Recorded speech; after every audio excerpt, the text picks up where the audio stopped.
Guys আগে ভিডিওটা দেখো তারপর ফানি কমেন্ট করবো। আমি ডিম তুমি আন্ডা, আমার বুকে আসো, বাহিরে অনেক ঠান্ডা। ভুলেছি আজ লজ্জা শরম, আয়না কাছে গরম গরম। ये सब क्या देखना पड़ रहा है? अच्छा है मैं अंधा हूँ।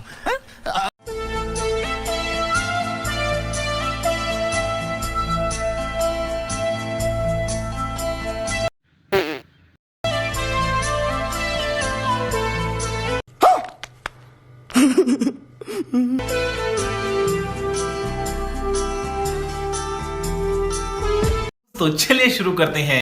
মায়ের বুকে ছেলেকে অনেক সুন্দর লাগছে। সুটিয়ে লাল করে দেবো, নোংরামি বার করে দেবো। আপু আপনার কি স্বামী স্ত্রী? আমি ডিম তুমি আন্ডা, তুমি মেরে দিলে আমি হয়ে যাব ঠান্ডা। বলেন কি? বাতিজা কাইতে গিয়ে নদীতে পড়িস না, ও নদীতে পড়লে উঠতে পারবি না। সঠিক বলেছেন, আপনার বুদ্ধি ভালো। কে ছেড়ে দিয়েন ভাইয়া।